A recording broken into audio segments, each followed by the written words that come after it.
Hello friends, welcome to our channel future online classes. दोस्तों, आज के इस वीडियो में हम बात करेंगे डीएलएड सेकेंड ईयर से जुड़े पेपर S9 के ऊपर हम लोग बात करेंगे। तो हम लोग इस वीडियो में सामाजिक विज्ञान के बारे में जानेंगे। तो आप लोगों को मेथड पेपर जो सामाजिक विज्ञान का है उसमें इकाई 1 में आप लोगों को पढ़ना है, सामाजिक विज्ञान की समझ के बारे में आप लोगों को जानना है। तो इस वीडियो में हम लोग इस इंपॉर्टेंट सारे पॉइंट्स को जानेंगे इस यूनिट के। तो आप लोग इस वीडियो में बने रहे और वीडियो को ध्यान से देखें। तो हम लोग का आज का जो पहला पॉइंट है सामाजिक विज्ञान का, तो क्या है हम लोग आज का पहला पॉइंट, सामाजिक विज्ञान की अवधारणा। ठीक है, तो इसमें सबसे पहले क्या लिखा गया है, सामाजिक विज्ञान का शाब्दिक अर्थ क्या होता है। जो आपका सामाजिक विज्ञान है उसका शाब्दिक अर्थ क्या होता है, समाज का विज्ञान। ठीक है, ये पॉइंट आपको समझ में आ गया। जो आपका सामाजिक विज्ञान का शाब्दिक अर्थ क्या होता है, समाज का विज्ञान। नेक्स्ट आपका पॉइंट है, सामाजिक विज्ञान अंग्रेजी भाषा के शब्द सोशल साइंस का हिंदी रूपांतर है।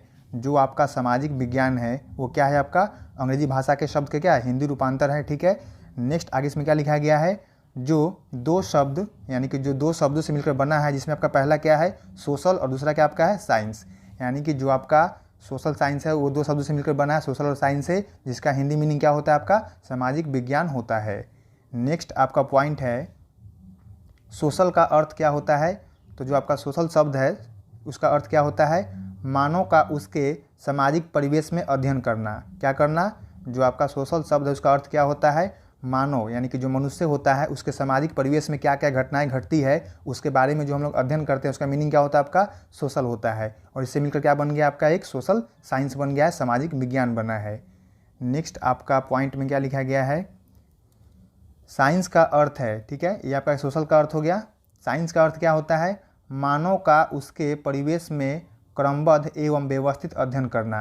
यानी कि मनुष्य के बारे में, उसके परिवेश के बारे में कैसे अध्ययन करना, एक क्रमबद्ध यानी कि एक सीरियल वाइज अध्ययन करना, और एक व्यवस्थित रूप में यानी कि एक सही तरीका में, सही मायने में चीज़ों के बारे में अध्ययन करना, क्रमबद्ध तरीके से अध्ययन करना क्या कहलाता है, आपका एक साइंस कहलाता है।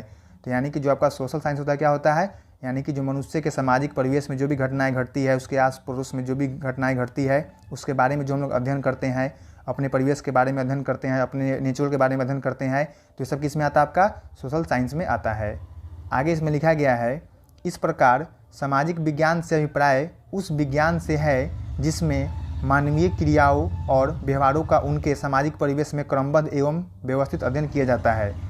यानी कि मीनिंग इसका यही निकल रहा है। क्या निकल रहा है आपका, कि जो आपका सामाजिक विज्ञान होता है उससे क्या मेन मकसद निकलता है हम लोगों का, कि इसमें हम लोग क्या करते हैं, जो भी मनुष्य क्रियाएं करता है, यानी कि जो भी मनुष्य क्या करता है, जो भी काम करता है, अच्छे ढंग से करे या खराब ढंग से करे, लेकिन जो भी मनुष्य काम करता है उसके बारे में जो भी व्यवहार में परिवर्तन आता है, समाज से आए या फिर अपने आस पड़ोस से आए, तो इस तरह की जो भी घटनाएं घटती है या फिर जो भी अपने समाज में, जो भी अपने नेचर में जो चीज़ें उपस्थित है उसके बारे में जो हम लोग अध्ययन करते हैं क्रमबद्ध तरीके से और आपके व्यवस्थित तरीके से, वो क्या कहलाता है, आपका सोशल साइंस कहलाता है। यानी कि आपका क्या कहलाता है, आपका सामाजिक विज्ञान कहलाता है। नेक्स्ट आगे हम लोग बात करेंगे, इसमें आपका नेक्स्ट पॉइंट है, क्या है आपका नेक्स्ट पॉइंट, मानव के सामाजिक जीवन से संबंधित सभी विषय सामाजिक विज्ञानों की श्रेणी में आते हैं।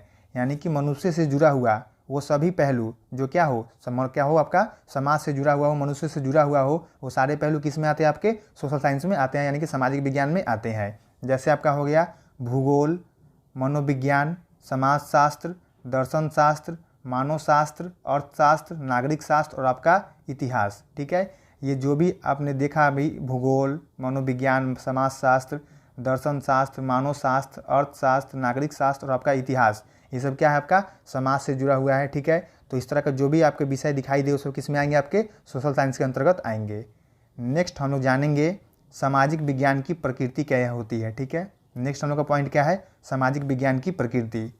तो इसमें आपका जो पहला है, क्या है आपका पहला फर्स्ट पॉइंट आपका क्या है, सामाजिक अध्ययन का क्षेत्र क्या है, आपका व्यापक है।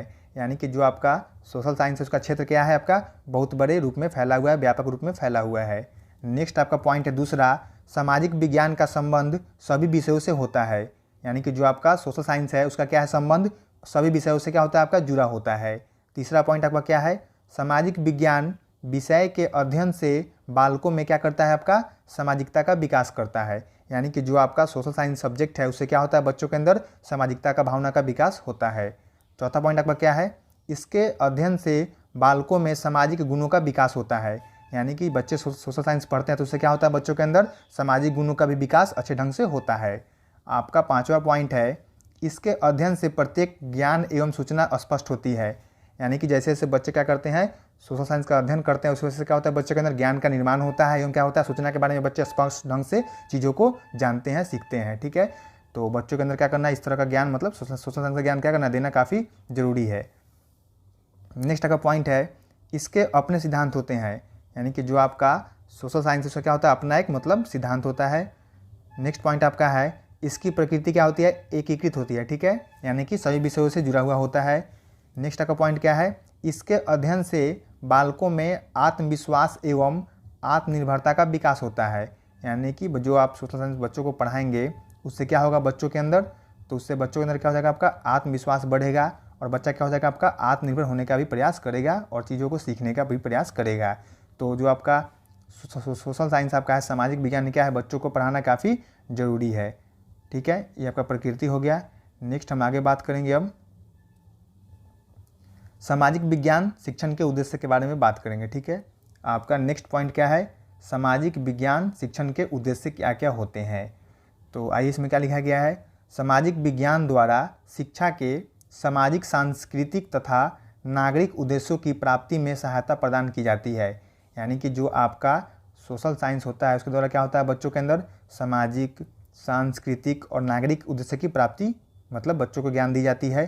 जिसमें आपका क्या है, प्रमुख इस प्रकार क्या क्या आपका है, पहला पॉइंट इसमें आपका प्रजातंत्रीय भावना का विकास करना। क्या करना बच्चों के अंदर, तो बच्चों के अंदर सोशल साइंस के माध्यम से क्या करना है, आपको प्रजातंत्रीय भावना का विकास करना है। दूसरा पॉइंट आपका क्या है, उत्तम नागरिकता का विकास करना। बच्चों को कैसा क्या करना है आपको, तो बच्चों को आपको एक अच्छे नागरिक के रूप में क्या करना है, निर्माण करना है। आपका तीसरा पॉइंट है, राष्ट्रीय एकता एवं क्या आपका तीसरा पॉइंट, राष्ट्रीय एकता एवं स्वदेश प्रेम की भावना का विकास करना। ठीक है, ये आपका तीसरा पॉइंट हो गया। चौथा पॉइंट आपका क्या है, विश्व बंधुत्व एवं अंतर्राष्ट्रीयता की भावना का विकास करना। यानी कि आप बच्चों को क्या करेंगे, सोशल साइंस के माध्यम से क्या करेंगे, बच्चों के अंदर अंतर्राष्ट्रीयता की भावना का विकास करेंगे। ठीक है, विश्व बंधुत्व की भावना का विकास करेंगे, बच्चों को अच्छा नागरिक बनाएंगे। नेक्स्ट आपका पॉइंट है, जीविका उपार्जन की क्षमता का विकास करना। यानी कि बच्चे क्या कर सके, तो बच्चे सोशल साइंस के अध्ययन के क्या कर सके, उसके माध्यम से मतलब अपने जीविका को भी चलाने का प्रयास कर सके। व्यवसाय, कृषि, उद्योग के बारे में बोध कराना, इसके बारे में बच्चों को जानकारी देना। नेक्स्ट आपका पॉइंट है, अवकाश के समय का सदुपयोग करना। यानी कि जो भी छुट्टी का समय होता है उसमें बच्चे क्या करें, सोशल साइंस का अध्ययन करें। नेक्स्ट आपका पॉइंट 8वां, वर्तमान सामाजिक समस्याओं का निराकरण करना। ठीक है, आपका नेक्स्ट पॉइंट है, सामाजिक तथ्यों, सिद्धांतों, नियमों और प्रत्ययों एवं धारणाओं के द्वारा दैनिक जीवन की समस्याओं के हल संबंधी बोध कराना। यानी कि जो आपका सोशल साइंस है उससे क्या करना है, बच्चों के अंदर सिद्धांतों के बारे में, नियमों के बारे में, कॉन्सेप्ट यानी कि प्रत्ययों के बारे में, जो भी धारणाएं होती है उसके बारे में क्या करना है, बच्चों को दैनिक जीवन की समस्याओं से क्या करना है, जोड़ कर क्या करना है, बच्चों को पढ़ाना है, ताकि बच्चे को क्या कर चीज़ें आसान लगे। क्योंकि बच्चे जो भी एग्जाम्पल आप बच्चों को देंगे, कैसा देंगे, आपका बच्चों से दैनिक जीवन से जुड़ा हुआ आप एग्जाम्पल देकर इस तरह के नियम, सिद्धांत, प्रत्यय जो भी आपका है, कॉन्सेप्ट है सोशल साइंस का, बच्चों को पढ़ाएंगे ताकि बच्चे आसानी से चीज़ों को सीख सके। नेक्स्ट आपका पॉइंट है 10वां नंबर, वातावरण का ज्ञान कराना। ठीक है, यानी कि जो अपने आसपास में वातावरण है बच्चों को इसके बारे में भी जानकारी क्या करना है, प्रदान करना है आपको शिक्षक के रूप में। ठीक है, नेक्स्ट हम आगे अब बात करेंगे सामाजिक विज्ञान का महत्व क्या है। ठीक है, यानी कि इंपॉर्टेंस ऑफ सोशल साइंस के बारे में हम लोग जानेंगे, जिसमें आपका फर्स्ट पॉइंट है, सामाजिक अध्ययन का शिक्षण कई कारणों से महत्वपूर्ण है। यह बच्चों को इस योग्य बनाता है कि वे उस समाज को समझे, ठीक है, जिसमें वे रहते हैं। यानी कि जो आपका सोशल साइंस है उसका मेन मकसद क्या है, बच्चों को इस काबिल बनाना, इस योग्य बनाना, ताकि बच्चे जो भी जिस समाज में रहते हैं, जहाँ भी रहते हैं, उसके आसपास की चीज़ों को अच्छे से वो समझ सके। यह सीखे कि समाज की संरचना, शासन एवं प्रबंध कैसे होता है। यानी कि बच्चे क्या कर सके, समाज में रहते हैं तो देखना है कि कैसे बड़ों को आदर किया जाता है, कैसे छोटे से बात की जाता है। तो ये सब हम कैसे सीखते हैं, तो ये सब हम अपने समाज में रहकर, समाज के बारे में जानकर और समाज के लोगों से ही सीखते हैं। तो ये काफ़ी ज़रूरी पॉइंट आपका है। दूसरा आपका पॉइंट है, भारतीय संविधान में प्रतिष्ठित मूल्यों, ठीक है, जैसे न्याय, स्वतंत्रता, समानता, भाईचारा, एकता और राष्ट्रीय एकीकरण से अवगत हो। एक समाजवादी, धर्मनिरपेक्ष और लोकतांत्रिक समाज के निर्माण के महत्व को समझ सके। यानी कि आपको क्या करना है बच्चों को इसके माध्यम से, या फिर सामाजिक विज्ञान का मेन महत्व। और दूसरा पॉइंट क्या होता है आपका, तो इसके महत्व में आपका आ जाएगा यानी कि जो भी भारतीय संविधान में जो प्रतिष्ठित मूल्य, जैसे कि आपका न्याय हो गया, स्वतंत्रता हो गया, समानता हो गया, भाईचारा हो गया, एकता हो गया, तो इन सारी चीज़ों से बच्चों को क्या करना, अवगत कराना है, ताकि बच्चे अपने देश के बारे में जान सके, अपने समाज के बारे में अच्छे से जान सके, अपने लोकतांत्रिक समाज, अपने सामाजिक धर्मनिरपेक्ष के बारे में वो चीज़ों को समझ सके। तो ये भी पॉइंट आपके लिए काफ़ी इंपॉर्टेंट है। ठीक है, अब आपका तीसरा पॉइंट है सामाजिक विज्ञान के महत्व में समाज के सक्रिय जिम्मेदार और चिंतनशील सदस्य के रूप में समर्थ हो। ठीक है, समाज के सक्रिय जिम्मेदार और चिंतनशील सदस्य के रूप में समर्थ हो, यानी कि जो भी सोशल साइंस का अध्ययन करता हो कैसा हो, समाज के प्रति कैसा हो, हमेशा एक चिंतनशील व्यक्ति हो, जिम्मेदार व्यक्ति हो, ताकि समाज के बारे में करता अच्छा मतलब समाज के हित में सोच सके, समाज के बारे में अच्छा ढंग से सोच सके, समाज के अच्छा कार्य कर सके। नेक्स्ट आपका पॉइंट है विविध मतों, जीवन शैलियों और सांस्कृतिक रीति रिवाजों का सम्मान करना सीखे। ठीक है, ये भी आपका क्या है सोशल साइंस का महत्व है। आपका पांचवा पॉइंट है ग्रहण किए गए विचारों, संस्थाओं और परंपराओं के संबंध में प्रश्न कर सके और उनकी जांच पड़ताल कर सके। ठीक है, ये आपका पांचवा पॉइंट हो गया महत्व में। और छठा पॉइंट क्या है, उस आनंददायक पाठ्य सामग्री को पढ़कर आनंद प्राप्त करे जो उन्हें उपलब्ध कराई गई है। यानी कि जो आपका सोशल साइंस का महत्व में आपका छठा पॉइंट क्या है, यानी कि आपका जो सोशल साइंस आपका विषय है कैसा होना चाहिए, तो वैसा होना चाहिए जिससे बच्चे क्या कर सके, पढ़कर एक आनंदित महसूस कर सके, उसके प्रति रुचि ले सके। नेक्स्ट अब हम बात करेंगे सातवां पॉइंट आपका क्या है, ऐसे क्रियाकलापों में संलग्न हो जो उनमें सामाजिक और जीवन संबंधी कौशलों का विकास करे और उन्हें यह समझाए कि ये कौशल सामाजिक अंतर संबंध हेतु महत्वपूर्ण है।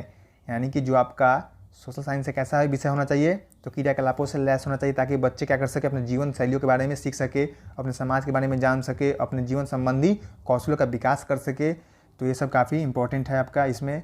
नेक्स्ट आपका आठवां है पाठ्य पुस्तकों और कक्षाओं में विषय वस्तु, भाषा तथा भावों में स्पष्टता होनी चाहिए।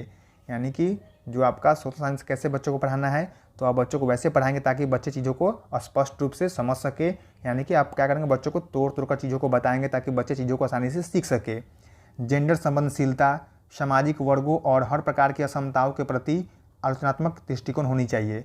यानी कि आप एक शिक्षक के रूप में या फिर बच्चों को कैसे क्या करेंगे बच्चों को, तो बच्चों को आप सोशल साइंस क्या करेंगे, बच्चों को जेंडर संवेदनशीलता के बारे में चीज़ों को बताएंगे, सामाजिक वर्गों में कैसे कैसे विभाजन है, इन चीज़ों को बच्चों को समझाएंगे, ताकि बच्चे क्या कर सके, जो समाज में असमानताएं फैली है उसको मतलब दूर करने का प्रयास करे, और बच्चों क्या कर सके, एक अच्छा मतलब ढंग से क्रिटिकल थिंकिंग करे, यानी कि आलोचनात्मक रूप से इस चीज़ के बारे में सोच सके, कैसे समाज से चीज़ों को दूर किया जाए, कैसे हम लोग एक मतलब समानता मतलब क्रिएट करें समाज में, ताकि हम लोग एक जगह अच्छे से मिलकर रह सके, चीज़ों को आसानी से मतलब सीख सके, एक दूसरे के प्रति किसी भी तरह का द्वेष भावना न हो। तो ये सब क्या है आपका महत्व होगा सोशल साइंस के। ठीक है, नेक्स्ट हम बात करेंगे सामाजिक विज्ञान के प्रमुख क्षेत्र। यानी कि जो आपका सोशल साइंस विषय होता है इसके बहुत सारे क्षेत्र होते हैं, जिसमें आपका पहला हो गया भूगोल यानी कि जियोग्राफी, दूसरा आपका हो गया इतिहास यानी कि हिस्ट्री, तीसरा आपका हो गया राजनीति शास्त्र या फिर आपका राजनीति विज्ञान। ठीक है, जिसे हम लोग क्या बोलते हैं, पॉलिटिकल साइंस बोलते हैं। फोर्थ आपका क्या हो गया, अर्थशास्त्र यानी कि इकोनॉमिक्स, और पांचवा क्या हो गया आपका समाजशास्त्र, सिविक्स। ठीक है, तो इन सभी के बारे में हम लोग डिटेल में कहाँ पे पढ़ेंगे अब हम लोग, इसके जो नेक्स्ट वीडियो हम लोग आप लोगों के लिए आएगा यूनिट 2 यानी कि इकाई 2, उसमें हम लोग इस सभी पॉइंट के बारे में अच्छे से उसमें डिटेल में जानेंगे। ठीक है, नेक्स्ट आप लोगों के लिए इसमें है NCF 2005 में सामाजिक विज्ञान की स्थिति मतलब कैसी है, इसके बारे में हम जानेंगे। तो इसमें आपका पहला है सामाजिक विज्ञान विषय में इतिहास, भूगोल, राजनीति विज्ञान, अर्थशास्त्र, समाजशास्त्र और मानव विज्ञान शामिल है। यानी कि जो आपका सोशल साइंस विषय है उसमें क्या क्या शामिल है, आपका इतिहास, भूगोल, राजनीति विज्ञान, अर्थशास्त्र, समाजशास्त्र और आपका मानव विज्ञान क्या है शामिल है। अब इसका जो आधार है वो क्या क्या है, सामाजिक विज्ञान का आधार क्या है आपका, तो समतामूलक और शांतिमूलक समाज का स्थापना करना। यानी कि जो आपका सामाजिक विज्ञान है उसका आधार क्या है, तो अब आपका उसका आधार क्या है कि बच्चों को या फिर समाज में क्या करना है, एक समतामूलक समाज का स्थापना करना है या फिर शांतिमूलक समाज का स्थापना करना है। किसका आधार है आपका, ये सामाजिक विज्ञान का आधार है जो NCF में लिखा गया है। आपका नेक्स्ट पॉइंट है विषय वस्तु का लक्ष्य। यानी कि जो आपका NCF 2005 है उसमें सामाजिक विज्ञान के बारे में क्या है, तीसरा पॉइंट आपका विषय वस्तु का लक्ष्य कैसा होना चाहिए, तो सामाजिक सत्यता की समीक्षात्मक जांच तथा विद्यार्थियों का आलोचनात्मक जागरूकता का विकास करना। ठीक है, विषय वस्तु का लक्ष्य कैसा होना चाहिए, जिसमें क्या हो जाएगा, सामाजिक सतर्कता की जांच हो, ठीक है, और विद्यार्थियों को क्या कर सके, एक अच्छे सोच के रूप में विकसित कर सके, यानी कि बच्चे क्या कर सके, क्रिटिकल थिंकिंग जरूर करे, ताकि चीज़ों को बारे में अलग अलग तरीके से सोच सके। तो ये क्या है, आपका विषय वस्तु का लक्ष्य है, जो एनसीएफ 2005 में शामिल किया गया है। नेक्स्ट आपका पॉइंट है, बालक में सामाजिक, सांस्कृतिक, अन्वेषणात्मक क्षमता का विकास करना, ताकि राजनीतिक और आर्थिक स्थिति को समझ सके।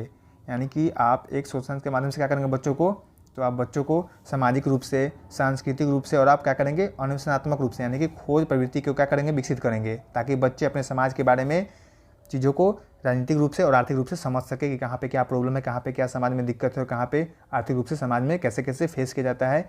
तो इन सभी की चीज़ों के बारे में क्या करेंगे बच्चे, जब तक वो बच्चे सामाजिक रूप से, सांस्कृतिक रूप से और अनुशात्मक रूप से क्या ठीक ना हो सके, तब तक चीज़ों के बारे में जान नहीं सकेंगे, ठीक है। नेक्स्ट पॉइंट आपका इसमें है, परीक्षा द्वारा संज्ञानात्मक समझ का विकास करना, यानी कि जो आपका सोशल साइंस है उसका क्या है, तो बच्चों के अंदर क्या करना है, आपको संज्ञानात्मक समझ का विकास करना है, कॉग्निटिव क्या करना है, अंडरस्टैंडिंग डेवलप करना है बच्चों के अंदर। नेक्स्ट आपका पॉइंट है, तथ्यों के रटने की प्रवृत्ति के स्थान पर अवधारणात्मक समझ पर बल देना है, यानी कि जो चीज़ें बच्चे रटते हैं उसको क्या करना है, इग्नोर करना है, ठीक है, और बच्चों को समझने के ऊपर क्या करना है, ज़्यादा से ज़्यादा मतलब बल देना है, ताकि बच्चे चीज़ों को रट कर न बल्कि समझने का प्रयास करें, ठीक है। क्योंकि रट कर आप क्या करना, चीज़ों को बहुत दिन तक याद नहीं रख सकते हैं, लेकिन जो समझा हुआ चीज़ रहता है तो बहुत दिन तक याद रहता है। तो समझना काफ़ी जरूरी है, क्योंकि समझा हुआ चीज़ हम लोग क्या करते हैं, आजीवन हम लोग को याद रहता है। नेक्स्ट आपका पॉइंट है, सामाजिक, राजनीतिक वास्तविकता के विश्लेषण की क्षमता का विकास करना। क्या करना है आपको बच्चों के अंदर, सामाजिक, राजनीतिक जो भी वास्तविकता होती है समाज में, दोनों के प्रति क्या करना है, बच्चों को एक अच्छे रूप में विकसित करना है। नेक्स्ट का पॉइंट है, सेवाओं में विश्लेषणात्मक और रचनात्मक क्षमताओं का विकास करना। यानी कि सेवाओं कहने का मतलब जैसे हो गया आपका कि गैर सरकारी संगठन होता है, या फिर आपका सामाजिक सेवा होता है, तो ये भी जो संगठन चलते हैं ये सब क्या होते हैं, बच्चों के अंदर क्या करता है, एक मतलब अच्छा मतलब ढंग से क्या करता है, बच्चों को विकसित करने का प्रयास करता है। तो इन सभी चीज़ों के बारे में क्या करना है, बच्चों को जानकारी देना है, और आप इस सभी संगठनों में क्या कर सकते हैं, बच्चों के प्रति एक अच्छा कार्यक्रम करने का भी प्रयास करवाने का प्रयास कर सकते हैं। नेक्स्ट आपका पॉइंट है, पाठ्य पुस्तकों में स्थानीय संसाधनों पर आधारित गतिविधियों द्वारा अधिगम। क्या करना है आपको बच्चों को कैसे पढ़ाना है, तो जो पाठ्य पुस्तकें होता है क्या करना है आपको, लोकल जो वहाँ पर रिसोर्सेज होते हैं उसके माध्यम से बच्चों को पढ़ाना है गतिविधियों के द्वारा, ठीक है। नेक्स्ट आपका पॉइंट है, वैज्ञानिक दृष्टिकोण के विकास हेतु विशिष्ट पद्धतियों का उपयोग कर सकते हैं, जैसे में आप खोज, समस्या समाधान आदि का उपयोग कर सकते हैं, जिससे बच्चे के अंदर क्या हो जाए, आपका वैज्ञानिक दृष्टिकोण का विकास हो सके। नेक्स्ट का पॉइंट है, स्वतंत्रता, विश्वास, परस्पर सम्मान और सामाजिक विविधता के आदर भाव द्वारा मानवीय मूल्यों का विकास करना, ठीक है। नेक्स्ट का पॉइंट है, पाठ्यचर्या में विषयों को सम्मिलित कर अंत अनुशासनात्मक चिंतन को बढ़ावा देना। यानी कि जो आपका पाठ्यचर्या है, कैरिकुलम है, क्या करना है, उसको विषयों के अंदर क्या करना है, शामिल करना है, और बच्चों के अंदर अनुशासनात्मक चिंतन को बढ़ावा देना है, ठीक है। नेक्स्ट का पॉइंट है, बालकों में आलोचनात्मक, मानसिक और नैतिक क्षमताओं का विकास करना है, ठीक है। क्या करना है आपको बच्चों के अंदर, आलोचनात्मक यानी क्रिटिकल सोच सके बच्चे, क्रिटिकल थिंकिंग को डेवलप करना है, मेंटल डेवलपमेंट को विकास मतलब बच्चों को ग्रो करवाना है, और आपको क्या करना है, बच्चों के अंदर मोरल डेवलपमेंट का भी ज्ञान देना है, ठीक है। ये सब काफ़ी ज़रूरी है। नेक्स्ट हम लोग बात करेंगे बीसीएफ के बारे में, ठीक है। यानी तो जो अभी हम लोगों ने देखा सारे ऊपर पॉइंट किसके बारे में देखे हम लोगों ने, तो अभी जो भी हम लोगों ने पॉइंट देखे किसके बारे में देखे, एनसीएफ के बारे में। तो अगर एग्जाम में एनसीएफ के बारे में आए तो आप सारे पॉइंट को लिख देंगे, लेकिन अगर एग्जाम में आपसे बीसीएफ के बारे में पूछ दे कि बीसीएफ 2008 के संदर्भ में सामाजिक विज्ञान के बारे में क्या क्या आप जानते हैं, क्या क्या समझते हैं, तो आप सभी पॉइंट को, यही पॉइंट को लिख देंगे, और जहाँ पे एनसीएफ आ रहा है वहाँ पे क्या कर देंगे आप, वहाँ पे सिर्फ आप बीसीएफ कर देंगे, क्योंकि इसमें ज़्यादा चेंजेस नहीं हुआ है, सेम टू सेम क्या कर दिया गया है, इसी चीज़ को वहाँ पे कॉपी पेस्ट कर दिया गया है। तो आपको इसे घबराना नहीं एग्जाम में, जहाँ जहाँ आपसे एनसीएफ के बारे में जो पॉइंट आप जानते हैं वहाँ क्या करेंगे, बीसीएफ चेंज कर देंगे, और बीसीएफ के बारे में सारे पॉइंट को आप लिख देंगे, आपका आंसर सही हो जाएगा और मार्क्स भी नहीं कटेगा। तो इसे आपको घबराना नहीं है। यानी कि आपसे एग्जाम में एनसीएफ के बारे में पूछे, यानी कि एनसीएफ के बारे में सामाजिक विज्ञान की स्थिति क्या है, या फिर आपका बीसीएफ के बारे में सामाजिक विज्ञान की स्थिति क्या है, तो आप दोनों के बारे में सेम पॉइंट लिख देंगे, उससे कोई दिक्कत नहीं होगा, ठीक है। बस जहाँ जहाँ एनसीएफ आया है वहाँ पे क्या कर देंगे आप, बीसीएफ कर देंगे, आपका आंसर सही होगा।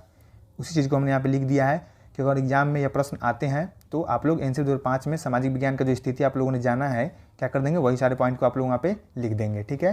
थोड़े से बदलाव करके, जहाँ पे एनसीएफ आ रहा है वहाँ पे क्या कर देना आप लोगों को, बीसीएफ 2008 कर देना है, ठीक है। बाकी सारे पॉइंट को आप लोग सेम रूप में लिख देना है। तो ये थे आपके फर्स्ट यूनिट इकाई 1 जो आपका सामाजिक विज्ञान का शिक्षण शास्त्र जो आपके उच्च प्राथमिक स्तर बन चुका है। आप लोग वो वीडियो जाकर देख सकते हैं। तो हम लोग इस वीडियो में जो आपका सामाजिक विज्ञान का जो मेथड पेपर है S9 पेपर है उसके इकाई 2 को हम लोग इस वीडियो में जानेंगे, जिसमें आप लोगों को क्या पढ़ना है, उच्च प्राथमिक स्तर पर जो सामाजिक विज्ञान का पाठ्यक्रम क्या क्या होता है, कैसे कैसे होता है, और आपका पाठ्य पुस्तक के क्या क्या होता है, और आपका विषय वस्तु इसमें क्या क्या शामिल होते हैं, इसमें आप लोगों को जानना है इकाई 2 में। तो हम लोग इसमें इकाई 2 के सारे पॉइंट्स को अच्छे से जानेंगे। और अगर आप लोगों ने इकाई 1 नहीं देखा है तो आप लोग जाकर यूट्यूब पे देख सकते हैं, आप लोगों के लिए वीडियो पहले ही बन चुका है। तो आइए हम जानते हैं सबसे पहले इस पॉइंट में, यानी कि जो आपका इकाई 2 है उसमें आपका जो पहला पॉइंट क्या है, उच्च प्राथमिक स्तर पर सामाजिक विज्ञान का पाठ्यक्रम मतलब कैसा कैसा होना चाहिए ताकि बच्चों को समझ में आए। तो इसमें आप लोगों के लिए पहला पॉइंट हमने क्या शामिल किया है, तो आपका जिसमें फर्स्ट पॉइंट क्या आएगा सामाजिक विज्ञान के पाठ्यक्रम में, कि पाठ्यक्रम बच्चों के अनुरूप होनी चाहिए ताकि बच्चे आसानी से चीज़ों को समझ सके। यानी कि जो आपका सामाजिक विज्ञान का पाठ्यक्रम होगा वो कैसा होना चाहिए, यानी कि एकदम सरल होना चाहिए ताकि बच्चों को चीज़ें आसानी से समझ में आ जाए। ठीक है। आपका दूसरा पॉइंट है पाठ्यक्रम लचीला होना चाहिए, यानी कि जो आपका पाठ्यक्रम होगा सामाजिक विज्ञान का कैसा होगा, फ्लेक्सिबल होना चाहिए, यानी कि समय के अनुसार क्या होना चाहिए, उसमें बदलाव होना चाहिए। ठीक है, ताकि बच्चों के अनुरूप हम लोग क्या कर सके, बच्चों को ज्ञान दे सके। तो ये आपका कैसा दूसरा पॉइंट हो गया। आपका तीसरा पॉइंट है पाठ्यक्रम सरल से कठिन की ओर होना चाहिए। ठीक है। नेक्स्ट आपका पॉइंट है इतिहास, भूगोल, अर्थशास्त्र और नागरिक शास्त्र का अध्ययन होना चाहिए, यानी कि जो आपका उच्च प्राथमिक स्तर में जो सामाजिक विज्ञान का जो विषय होता है उसमें आपका इतिहास का पढ़ाई होता है, भूगोल का हो गया, अर्थशास्त्र हो गया, और आपका नागरिक शास्त्र का अध्ययन कराया जाता है। नेक्स्ट आपका है सामाजिक विज्ञान का पाठ्यक्रम परिवेश आधारित और वास्तविक जीवन से जुड़ा हुआ होना चाहिए, यानी कि जो आपका सामाजिक विज्ञान का पाठ्यक्रम होगा कैसा होना चाहिए, मतलब अपने आसपास के जो परिवेश होते हैं उसके आधार पे होना चाहिए और वास्तविक जीवन से जुड़ा हुआ होना चाहिए ताकि बच्चों को चीज़ें आसानी से समझ में आए। तो ये क्या हो गया आपका, ये आपका सामाजिक विज्ञान का पाठ्यक्रम कैसा कैसा होना चाहिए। तो इन सभी पॉइंट को आप वहाँ पे लिख सकते हैं। नेक्स्ट आपका पॉइंट अगला है, नेक्स्ट पॉइंट आपका क्या है, उच्च प्राथमिक स्तर पर सामाजिक विज्ञान का शिक्षण का जो उद्देश्य क्या क्या होना चाहिए, यानी कि जो आपका सोशल साइंस विषय है उसका उद्देश्य क्या होना चाहिए उच्च प्राथमिक स्तर पे।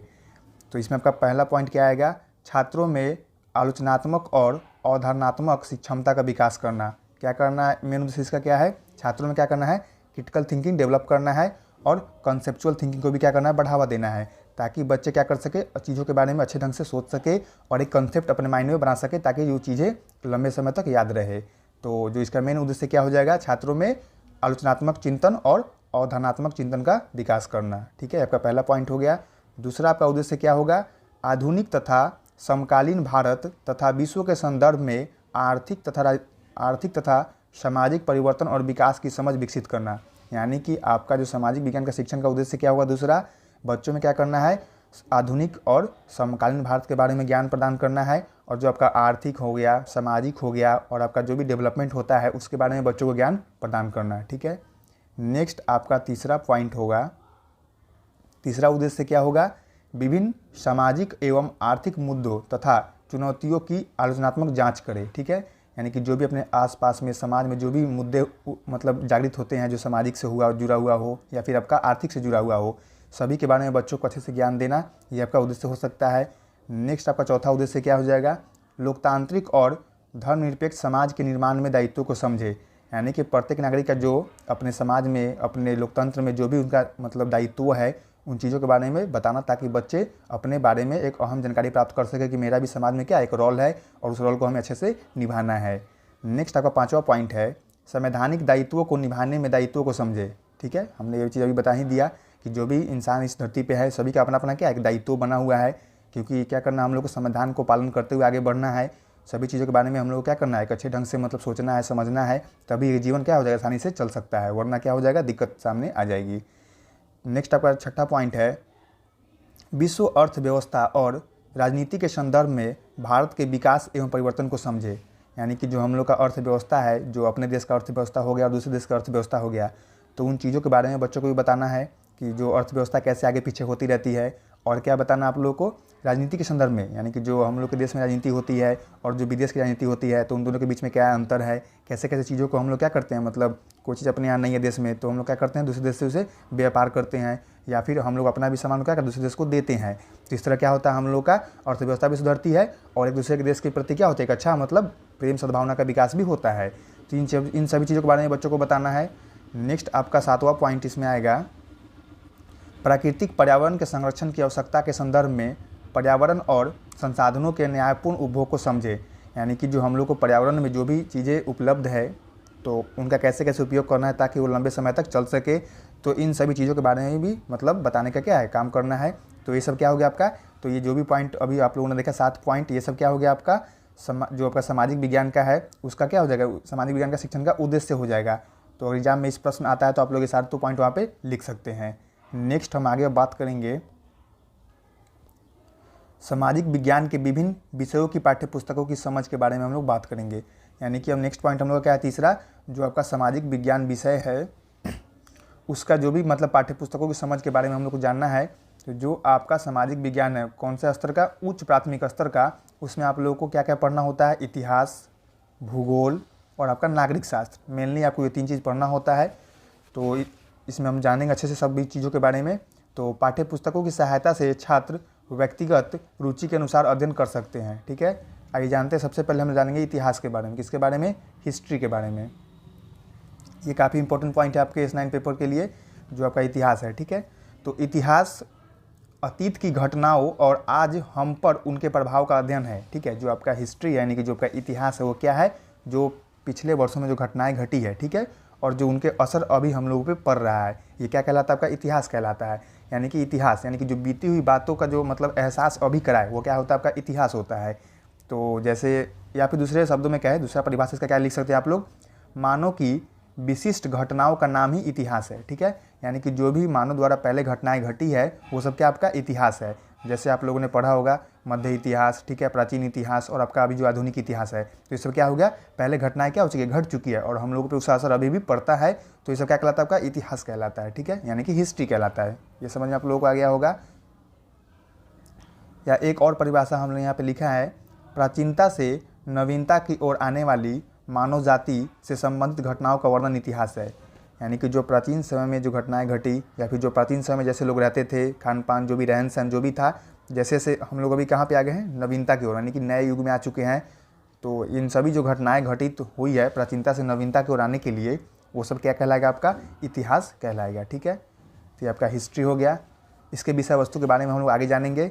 अभी हम लोग जानेंगे किसके बारे में, भूगोल के बारे में। यानी कि जो भूगोल होता है, जियोग्राफी, वो क्या होता है। ठीक है, तो जो आपका भूगोल है यानी कि जियोग्राफी वो क्या होता है, तो भूगोल 2 शब्दों से मिलकर बना है, भू प्लस गोल। ठीक है, जहाँ पे आपका भू का मतलब क्या होता है, आपका पृथ्वी होता है। यानी कि जो आपका भूगोल शब्द है उसमें भू का मतलब क्या होता है, पृथ्वी होता है, और जो आपका गोल का मतलब क्या होता है, गोल आकार से है। ठीक है, यानी कि जो पृथ्वी आपका कैसा है, गोलाकार आकार का होता है। ठीक है, तो भू का मतलब क्या होता है, पृथ्वी, और गोल का मतलब गोल आकार से है। ठीक है, ये आपका क्या कहलाएगा, आपका भूगोल कहलाता है, जियोग्राफी कहलाता है।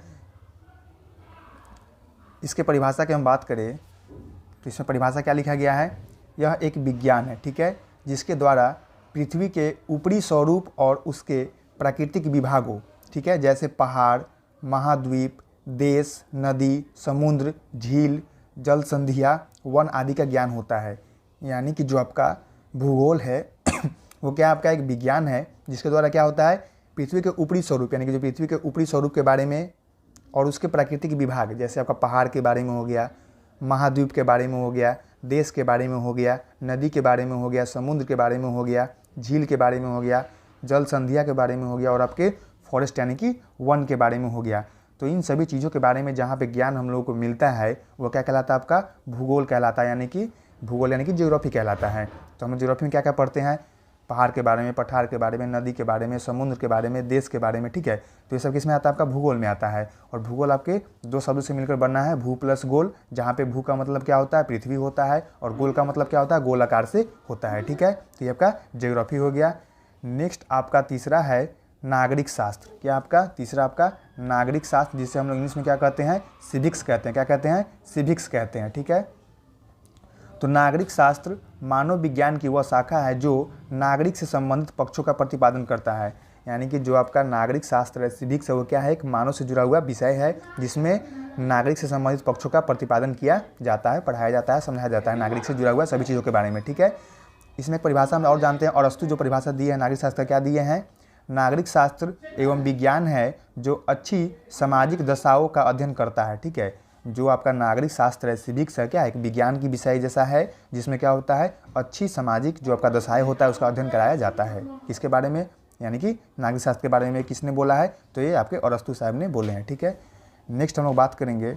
नेक्स्ट आपका पॉइंट क्या है, सामाजिक विज्ञान के अंतर्गत जो विभिन्न विषय होता है उसका विषय वस्तु क्या क्या होता है। यानी कि जो आपका 3 विषय अभी हम लोगों ने पढ़ा, इतिहास के बारे में, भूगोल के बारे में और नागरिक शास्त्र के बारे में, तो उन सभी के अंतर्गत जो जो विषय वस्तु होता है उसके बारे में हम लोग जानेंगे। ठीक है, तो जिसमें आपका पहला हिस्ट्री है, जो आपका पहला हिस्ट्री जो विषय था उसके विषय वस्तु क्या क्या होता है। ठीक है, तो इतिहास की विषय वस्तु के बारे में हम लोग भी जानेंगे, जिसमें आपका पहला क्या रहेगा, आरंभिक समाज, यानी कि पहले के समाज कैसे थे उसके बारे में जानकारी बच्चों को दिया जाता है या फिर बुक में भी दिया रहता है।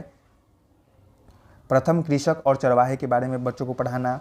विभिन्न सभ्यताएं, जो भी सभ्यताएं थी, सभ्यताएं ने मतलब जो भी सभ्यताएं चलती थी पहले उसके बारे में बच्चों को पढ़ाना। जीवन जीने के प्रकार के बारे में बच्चों को बताना। नवीन विचार के बताने में मतलब बच्चों को बताना कि नवीन विचार जैसे कि उपनिषद हो गया आपका, जैनवाद, बौद्धवाद, प्रथम साम्राज्य, ये सब के बारे में बच्चों को पढ़ाना। ये क्या होगा आपका इतिहास के सब क्या है, विषय वस्तु है। आगे और है इसमें नवीन राज्य और राज्य के बारे में बच्चों को बताना। नवीन साम्राज्य का सृजन कैसे कैसे हुआ वो भी बच्चों को बताना। प्राचीन व्यापार और शिल्पकार के बारे में बच्चों को पढ़ाना। क्षेत्रीय संस्कृति, स्त्रियाँ और उनकी स्थिति में सुधार कैसे कैसे हुआ, इन सभी चीज़ों के बारे में बच्चों को पढ़ाना। कि इसमें आता है आपका इतिहास में आता है उस समय का ग्रामीण जीवन और समाज कैसा था। ठीक है, उद्योग के बारे में बच्चों को बताना। ब्रिटिश शासन और प्रशासन की व्यवस्था कैसी थी। ठीक है, जाति व्यवस्था के अंतर्गत क्या क्या घटनाएं घटती थी। उपनिवेशवाद के बारे में बच्चों को बताना। राष्ट्रीय आंदोलन के बारे में बताना। स्वतंत्रता के पश्चात भारत के इतिहास में क्या क्या बदलाव आया। तो इन सभी चीज़ों के बारे में जो हम लोग बच्चों को पढ़ाते हैं, जो भी इतना पॉइंट आप लोगों ने भी देखा, ये सब कहाँ पे आएगा, आपके इतिहास के विषय वस्तु में आएगा। तो एग्जाम में अगर प्रश्न आता है कि इतिहास के अंतर्गत विभिन्न विषय वस्तु का मतलब नाम लिखिए या फिर बताए, तो आप इन सभी पॉइंटों को वहाँ पे लिख सकते हैं। ठीक है, पहले इतिहास का डिफिनीशन लिख देंगे, परिभाषा लिख देंगे, उसके बाद उसका विषय वस्तु वहाँ पे लिख देंगे। ठीक है, नेक्स्ट हम लोग आगे बात करेंगे जो आपका भूगोल है, भूगोल का विषय वस्तु के बारे में हम लोग बात करेंगे। ठीक है, तो जो आपका भूगोल यानी कि ज्योग्राफी के विषय वस्तु क्या क्या था, तो ग्रह और सौर प्रणाली के बारे में बच्चों को बताना। ठीक है, ग्लोब का अध्ययन कराना, मानचित्र का अध्ययन कराना, पृथ्वी के चारों क्षेत्रों के बारे में बच्चों को बताना। ठीक है, जो आपका स्थल मंडल हो गया, जलमंडल, वायुमंडल, ठीक है, जलमंडल का अध्ययन बच्चों को कराना। ये सब क्या हो गया आपका, मतलब पृथ्वी के 4 क्षेत्र होते हैं उसके बारे में बच्चों को बताना। ठीक है, आगे आपका हो गया महाद्वीप और समुद्र का अध्ययन के बारे में बच्चों को बताना। विश्व के भौगोलिक विभाजन जैसे पर्वत, पठार, मैदान, जलवायु, प्राकृतिक वनस्पति, जीव जंतु एवं उनके संरक्षण के बारे में बच्चों को बताना। ठीक है, ये सब क्या हो गया आपके ज्योग्राफी के विषय वस्तु हो गए। ठीक है, नेक्स्ट आपका है प्राकृतिक पर्यावरण। ठीक है, यानी कि जो आपके नेचुरल इन्वायरमेंट होते हैं उसके बारे में बच्चों को बताना। वायु संगठन के बारे में बच्चों को बताना। जल की आवश्यकता के बारे में बच्चों को बताना। ठीक है, परिवहन हो गया, संचार व्यवस्था के बारे में बच्चों को बताना।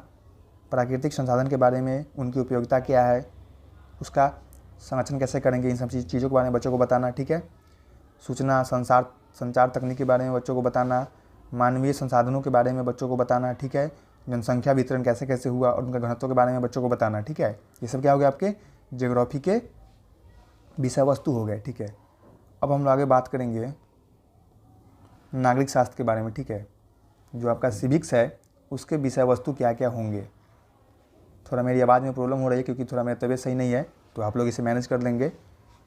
तो जो आपका नागरिक शास्त्र का जो आपका विषय वस्तु है उसके बारे में, जो विषय वस्तु होती है उसके बारे में हम लोग जानेंगे अभी।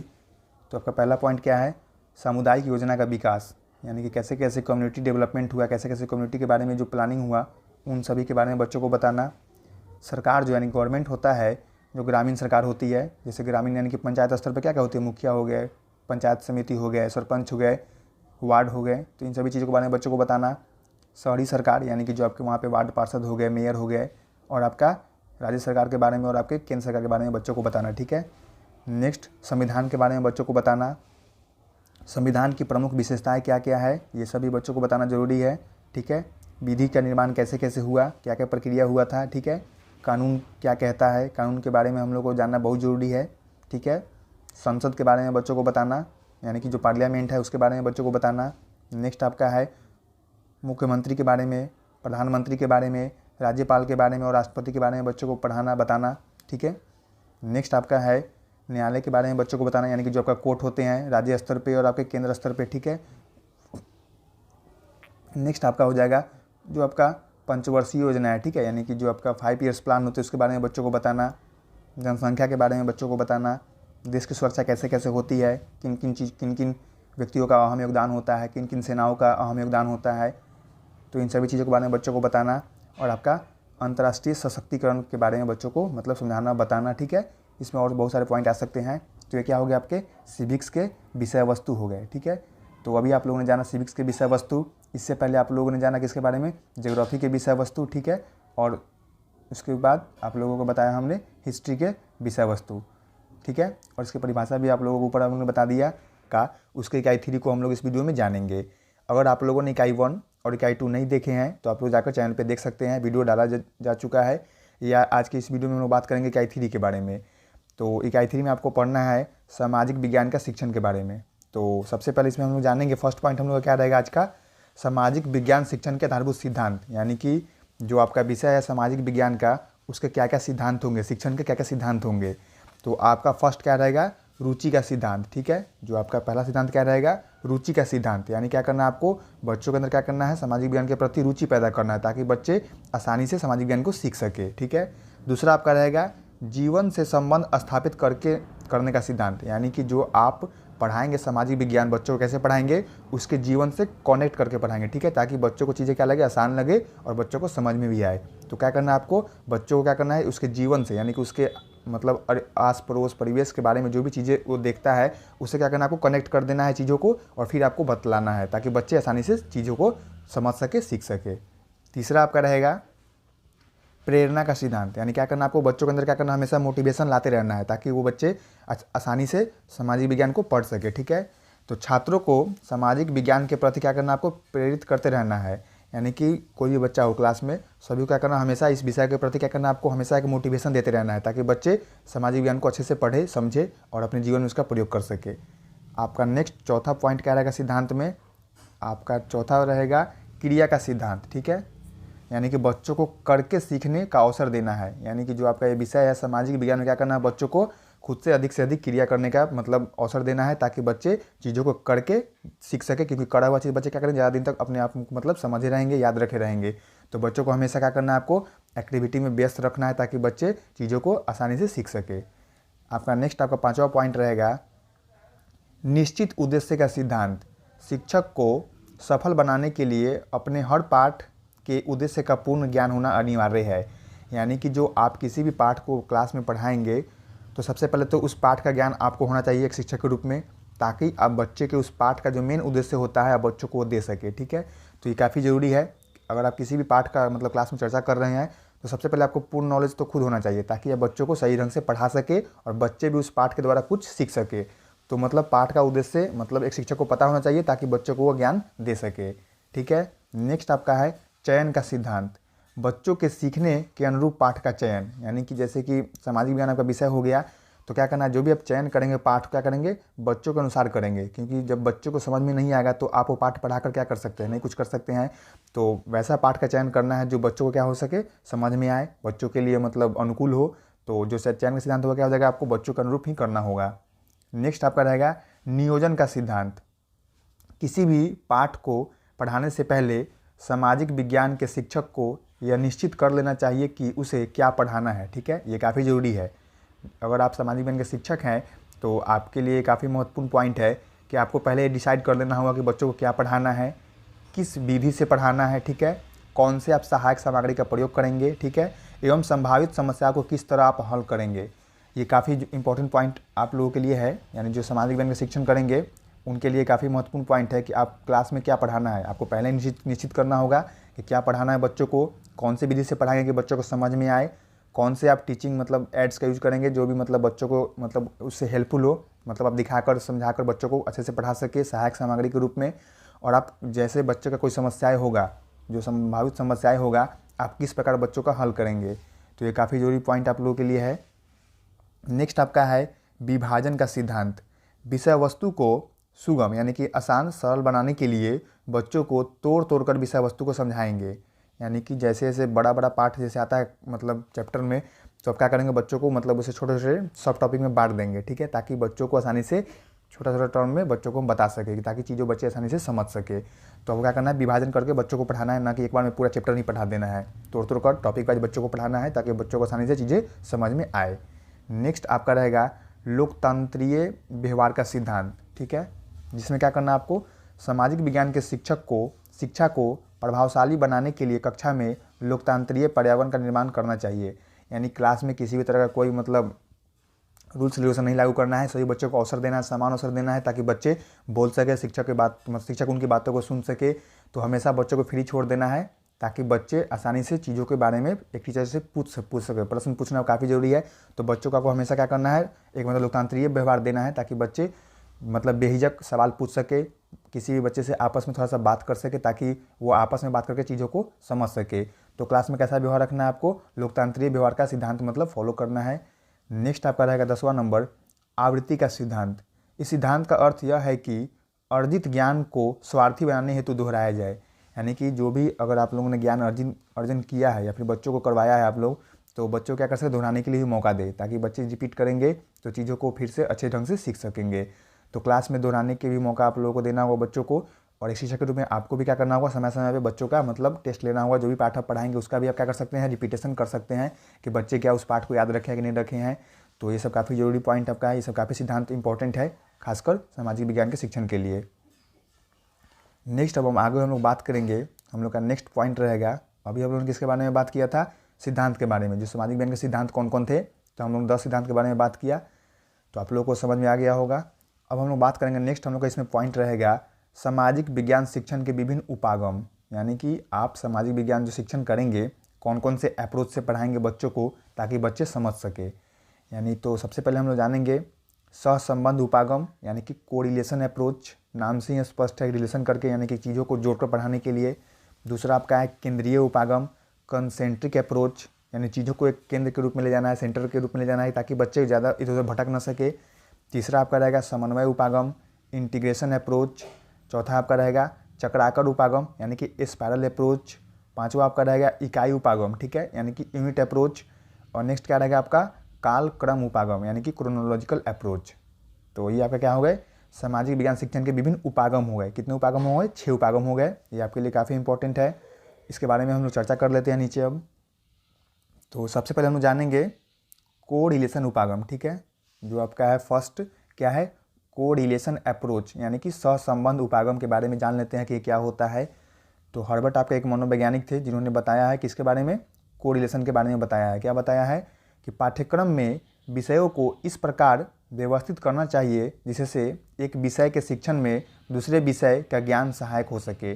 यानी कि जो आपका हर्बर्ट साहब थे, उन्होंने क्या बताया है कि जो पाठ्यक्रम होता है, जो सिलेबस होता है किसका, सामाजिक विज्ञान का, क्या करना है आपको, ऐसे ढंग से व्यवस्थित करना है, ऐसे सजाना है, ताकि एक विषय के शिक्षण से क्या हो सके, दूसरे विषय में उसका फ़ायदा हो सके। तो ये आपका क्या कहलाता है, आपका ये कोरिलेशन कहलाता है, यानी कि सहसंबंध उपागम कहलाता है। यानी कि जैसे आप सामाजिक विज्ञान पढ़ाएंगे, तो मतलब क्या करना है आपको, अदर विषयों से जोड़ कर पढ़ाना है, ताकि बच्चों का क्या हो सके, सामाजिक विज्ञान के साथ साथ दूसरे विषय का भी ज्ञान मतलब अच्छे ढंग से हो सके। तो क्या कहलाएगा आपका, ये कोरिलेशन उपागम कहलाएगा, यानी कि सहसंबंध उपागम कहलाएगा। दूसरा आपका होता है कंसर्टिक अप्रोच, ठीक है। दूसरा क्या होता है आपका कंसर्टिक अप्रोच, यानी कि केंद्रीय उपागम। इस उपागम में सामाजिक विज्ञान को केंद्रीकृत करके विभिन्न विषयों, ठीक है, जैसे आपका हो गया इतिहास, ठीक है, आपका हो गया भूगोल, अर्थशास्त्र, नागरिक शास्त्र तथा समाजशास्त्र, ठीक है, एक का एक केंद्र है, तथा उसके विभिन्न उपविज्ञान पाठ्यक्रम की रचना की जाती है, ताकि सभी विषयों का ज्ञान सार्थक एवं प्रभावशाली रूप से छात्रों को प्रदान किया जा सके। यानी कि जो आपका सामाजिक विज्ञान जो विषय आपका है, इसके अंतर्गत क्या होता है, आपके 3-4 विषय आते हैं, जैसे आपका इतिहास, भूगोल, अर्थशास्त्र, नागरिक शास्त्र और आपका समाजशास्त्र। तो जो आपका सामाजिक विज्ञान है, उसे ऐसे ढंग से व्यवस्थित किया गया है, ऐसे सजाया गया है, ताकि इन सभी विषयों के बारे में बच्चों को जानकारी हो सके। ठीक है। तो ये का क्या होता है, कंसेंट्रिक अप्रोच होता है, यानी कि सभी का सेंटर क्या हो जाएगा, एक जगह चले जाए, वो क्या कहलाएगा आपका कंसेंट्रिक कहलाएगा। तो इतिहास, भूगोल और शास्त्र, नागरिक शास्त्र जो आपका होता है समाज शास्त्र, इन सभी को मिलाकर क्या बनता है आपका एक सामाजिक विज्ञान बनता है, ठीक है, यानी कि आपका सोशल साइंस बनता है। उसके विभिन्न विज्ञान पाठ्यक्रम की रचना की जाती है ठीक है। तो जिससे क्या हो सके, बच्चों का ज्ञान सार्थक रूप से ढंग से सीख सके और आपका ज्ञान कैसा हो, वो प्रभावशाली पूर्ण रूप से हो, ठीक है। तो ये आपका क्या होता है, कंसेंट्रिक अप्रोच होता है। तीसरा आपका है इंटीग्रेशन अप्रोच, यानी कि समन्वय उपागम, ठीक है। एकीकृत अथवा समन्वित उपागम का तात्पर्य क्या है, पाठ्यवस्तु के विभिन्न अंशों का समग्र रूप से एकत्रित करने अथवा निकट लाने की प्रक्रिया है। आगे क्या लिखा गया है इसमें, शिक्षा के इस एकीकृत रूप में इस प्रकार के परिवर्तन किए जाए कि यह व्यक्तियों के नवीनतम सामाजिक जीवन की आवश्यकताओं तथा आकांक्षाओं के अनुरूप हो सके और सामाजिक, आर्थिक, सांस्कृतिक तथा राजनीतिक परिवर्तन में सशक्त माध्यम बन सके। यानी कि जो आप इंटीग्रेशन अप्रोच में क्या लिखेंगे आप, कि एक ऐसा मतलब पाठ्यवस्तु का निर्माण करेंगे समग्र रूप से जिसमें क्या हो सके, सामाजिक विज्ञान के सभी विषय इसमें शामिल हो सके और जिससे बच्चे के अंदर क्या हो जाएगा आपका सामाजिक विकास, आर्थिक विकास, सांस्कृतिक विकास, राजनीतिक विकास, सभी तरह का विकास हो सके, ताकि वो अपने समाज में रहने, चलने, बोलने, ये सब चीज़ों को क्या कर सके, सीख सके। तो ये क्या हो जाएगा आपका, ये इंटीग्रेशन अप्रोच हो जाएगा, यानी कि समन्वय उपागम, यानी कि सभी विषयों को क्या करना है, शामिल कर देना है एक जगह, ताकि बच्चों के अंदर क्या हो सके, सामाजिक ज्ञान हो सके, आर्थिक ज्ञान हो सके, सांस्कृतिक ज्ञान हो सके और आपका राजनीतिक ज्ञान भी बच्चों को हो सके। तो इन सभी ज्ञानों को एकत्रित करने के लिए आपको क्या करना होगा, इंटीग्रेशन अप्रोच का उपयोग करना होगा, इसलिए ताकि बच्चे सभी विषयों के बारे में जानकारी एकत्रित कर सके और उसे बच्चे अपने जीवन में प्रयोग कर सके।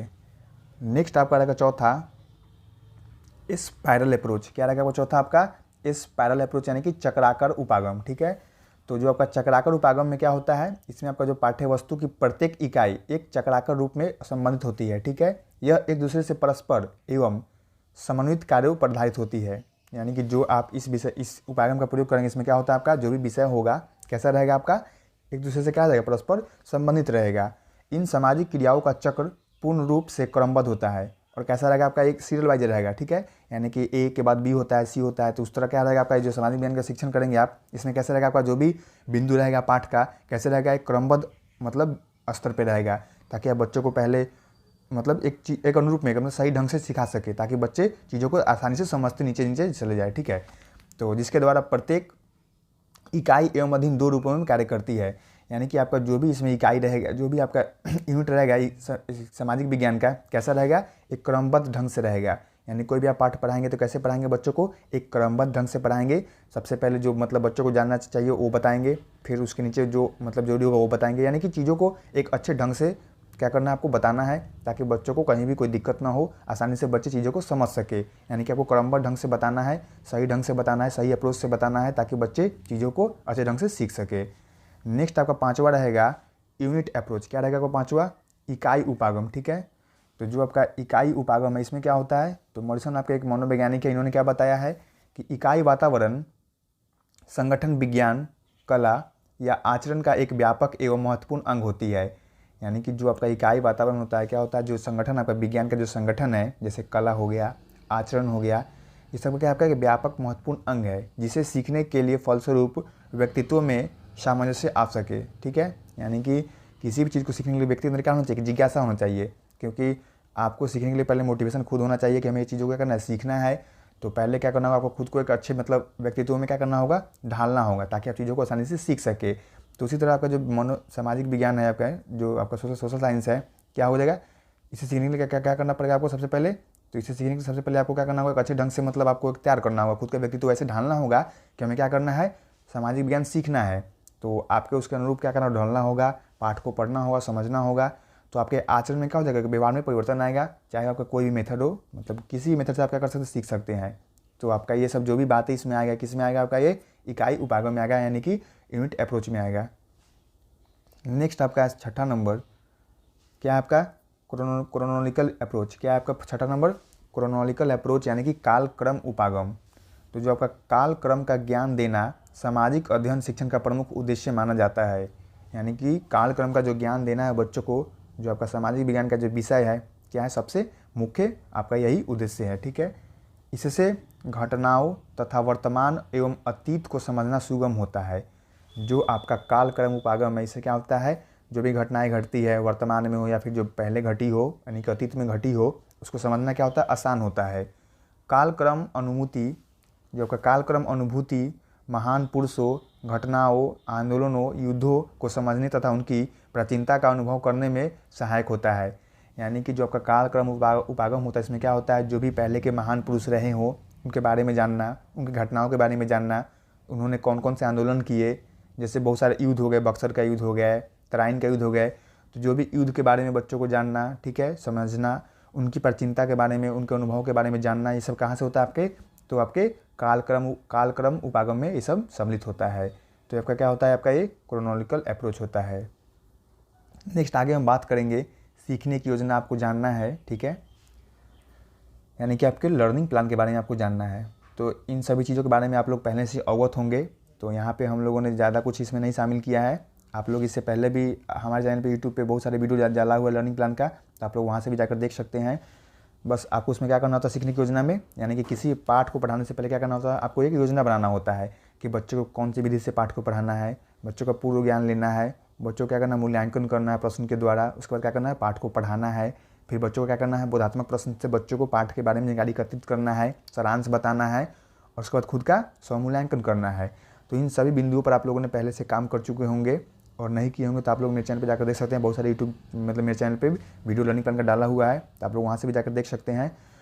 और आप लोगों ने खुद सेकंड ईयर में बहुत सारे वीडियो मतलब बहुत सारे लर्निंग प्लान आप लोगों ने बनाए होंगे, तो ये आप लोगों के लिए नई चीज़ नहीं है। तो इस तरह का आप लोग फॉर्मेट पहले ही बनाए होंगे, जिसमें आप लोग पहले अपना विद्यालय का नाम लिखे होंगे, अपना जो भी एसीपी विद्यालय होगा उसका नाम लिखे होंगे, खुद का नाम लिखे होंगे, कौन से क्लास का लर्निंग प्लान आप लोगों ने बनाया होगा, कौन से क्लास में पढ़ाया होगा, कौन से तिथि को, कौन से विषय का, ठीक है, इकाई कौन सा है, विषय वस्तु क्या है, इसके बाद बहुत सारे आप लोगों ने इसमें पॉइंट आप लोगों ने शामिल किया होगा, ठीक है। तो इसके बारे में हम यहाँ पे डिस्कस नहीं करेंगे लर्निंग प्लान के बारे में, क्योंकि आप लोग पहले से खुद बनाए होंगे सेकंड ईयर में लर्निंग प्लान, 75 लर्निंग प्लान आप लोगों को बनाना है सेकंड ईयर में, तो आप लोगों ने इस पर काम किया होगा, बनाया होगा। और अगर आप लोगों ने नहीं बनाया है तो हमारे चैनल पे बहुत सारे लर्निंग प्लान क्या है डाला हुआ है, आप लोग वहाँ से जाकर सर्च कर देख सकते हैं। फ्यूचर ऑनलाइन क्लासेस सोनपुर के बारे में सर्च करिए, आप लोग वहाँ पे जाकर देख सकते हैं, ठीक है। अब हम लोग बात करेंगे सामाजिक विज्ञान के शिक्षण में जो आपका आईसीटी का क्या रोल है, ठीक है। ये पॉइंट आपके लिए काफ़ी इंपॉर्टेंट है, एग्जाम में इससे प्रश्न भी आते हैं कि जो आपका सामाजिक विज्ञान का शिक्षण है उसमें आईसीटी का क्या क्या उपयोग है, ठीक है। तो जो आपका आईसीटी है उसमें आपका बहुत सारे आ सकते हैं, जैसे आपका पहला क्या आ जाएगा, रेडियो, ठीक है। इससे क्या होता है, हम लोग सूचनाओं को सुनते हैं, ठीक है, समझते हैं, गाना सुनते हैं, जो भी मतलब आईसीटी के माध्यम से क्या कर सकते हैं, ज्ञान हम लोग इसमें प्राप्त करते हैं, ठीक है। आपका टेलीविज़न हो गया, प्रिंट मीडिया हो गया, ठीक है, यानी कि जो आपका न्यूज़पेपर हो गया, इससे भी हम लोग क्या करते हैं, सामाजिक ज्ञान के बारे में जानते हैं, ठीक है। आपका मोशन पिक्चर हो गया, ठीक है, जैसे फिल्म की बात की जाए जो हम लोग को ज्ञान दे किसके बारे में, सामाजिक विज्ञान के बारे में, तो आपका जाकर देख सकते हैं लंच बॉक्स एक मूवी है, उसमें भी अच्छी मतलब कहानी इसकी है, आई एम कलाम है, नील बट्टा सन्नाटा है, तो ये सब मूवी आप लोग देख सकते हैं, जिससे आपको क्या हो जाएगा, कैसे बच्चों से ट्रीट करना है, ठीक है, ये सब आप वहाँ से सीख सकते हैं एक शिक्षक के रूप में, तो आप लोगों के लिए काफ़ी ज़रूरी है, ठीक है। इंटरेक्टिव मल्टीमीडिया, जैसे आपका ग्राफिक्स हो गया, एनिमेशन हो गया, वीडियो हो गया, तो ये सब क्या एक माध्यम है जिसके द्वारा हम लोग क्या कर सकते हैं, चीज़ों को सीख सकते हैं जो हम लोगों को सामाजिक विज्ञान में फ़ायदा करेगा, ठीक है। नेक्स्ट आपका है पीसी आधारित आईसीटी इंटरनेट, ठीक है। वर्ल्ड वाइड वेब हो गया आपका, जैसे ग्लोबल स्तर पर बच्चों को चीज़ों को बारे में बताना, ठीक है, जो विश्व स्तर पर घटनाएं घट रही है उसके बारे में बताने के लिए हम लोग कौन सा प्रयोग करना होगा, वर्ल्ड वाइड वेब का प्रयोग करना होगा, ठीक है।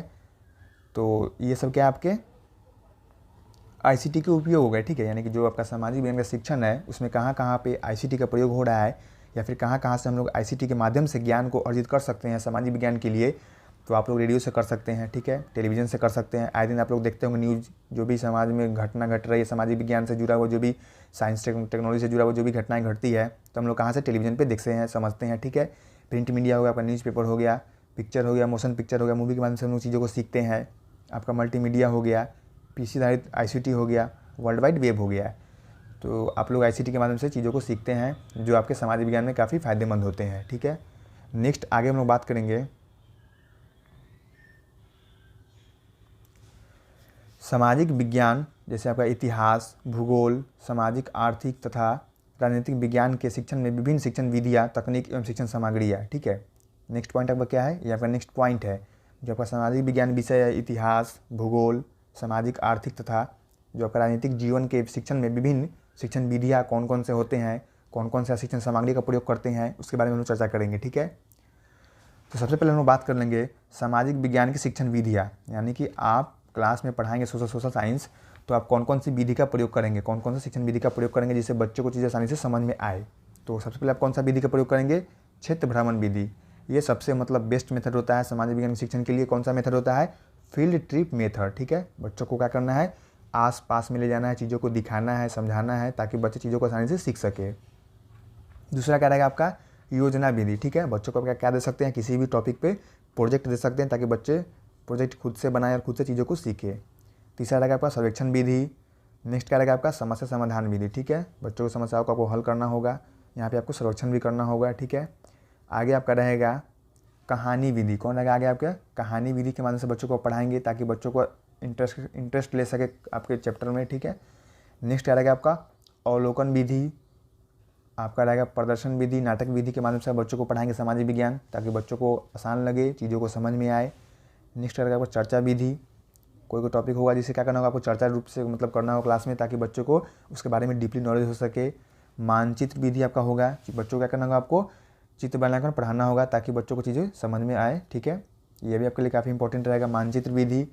स्रोत विधि, ठीक है, यानी कि आपको जो रिसोर्सेज होगी आसपास में उसको यूज करना होगा। ठीक है, समूह शिक्षण विधि, ग्रुप में बच्चों को पढ़ाना होगा, केस स्टडी करना होगा बच्चों का। ठीक है, नेक्स्ट क्या रहेगा आपका आंकड़ा विश्लेषण विधि। ठीक है, यानी कि बच्चों को क्या करना होगा, लास्ट में एक टेस्ट लेना होगा और उसके माध्यम से बच्चों को देखना होगा कि बच्चों ने कितने चीज़ों को सीखा, कहाँ कहाँ उनकी दिक्कतें हो रही है। तो ये सब क्या आपका विधि हो गया। ठीक है, ताकि बच्चों को हम लोग क्या कर सके, अच्छे ढंग से सामाजिक विज्ञान को पढ़ा सके।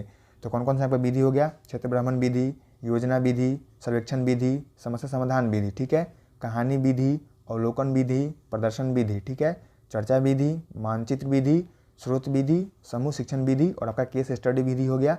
और लास्ट क्या रहेगा आपका आंकड़ा विश्लेषण विधि। तो ये सब आपके विधि हो गया किसके लिए, सामाजिक विज्ञान शिक्षण के लिए। अब हम लोग आगे बात करेंगे सामाजिक विज्ञान के विभिन्न विषयों की शिक्षण सामग्रियाँ। ठीक है, तो ज़्यादा इसमें नहीं है, जो आपका सामग्रियाँ हुआ शिक्षण का सामाजिक विज्ञान के लिए क्या रहेगा, आपका चार्ट का उपयोग कर सकते हैं, आप एटलस का उपयोग कर सकते हैं, जिसमें क्या रहता है एटलस में आपके विभिन्न देशों के नक्शा रहते हैं। ठीक है, विभिन्न देशों के बारे में आपको जानकारी इसमें मिल जाएगा, राज्य के बारे में मिल जाएगा, भारत के बारे में।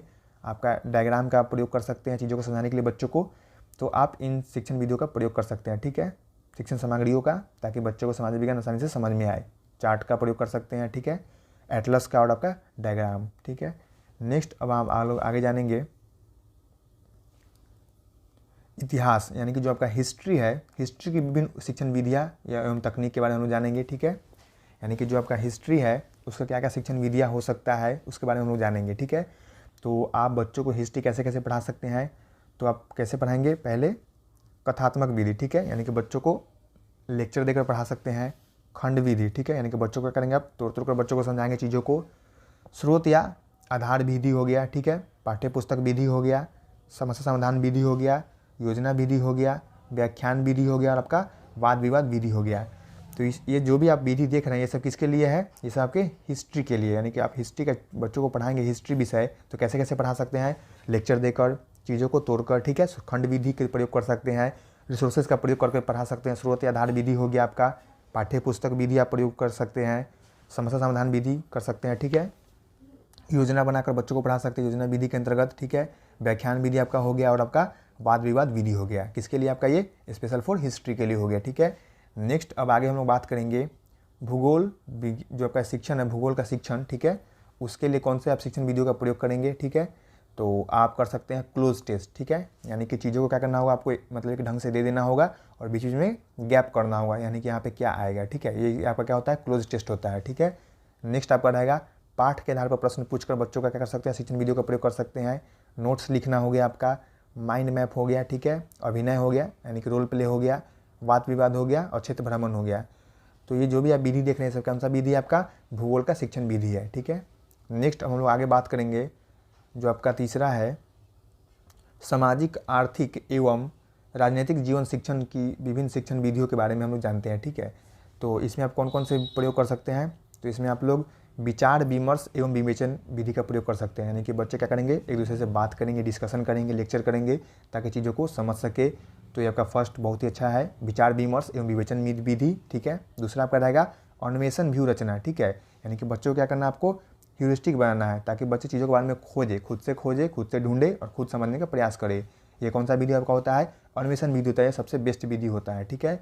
तीसरा आपका रहेगा योजना व्यू रचना, यानी कि बच्चे क्या कर सके, इस पाठ को पढ़ने के लिए आप एक मतलब प्रोजेक्ट स्ट्रेटेजी का उपयोग कर सकते हैं ताकि चीज़ों को सही ढंग से बच्चों के सामने प्रस्तुत किया जा सके, ठीक है। नेक्स्ट आपका विधि रहेगा मस्तिष्क विप्लन व्यू रचना, ठीक है। यानी कि बच्चे के अंदर क्या करना है, आपको ऐसे मतलब चीज़ों के बारे में निर्माण करना है ताकि बच्चे घर पे जाए तो उस चीज़ों के बारे में सोचे, ठीक है, कि ये कैसे हो गया, सर ने बताया तो यहाँ पे कैसे होगा, क्या होगा, तो बच्चे क्या करेंगे उसके बारे में सोचेंगे। यानी कि इसे हम लोग क्या कहते हैं, ब्रेनस्टॉर्मिंग स्ट्रेटेजी, ठीक है।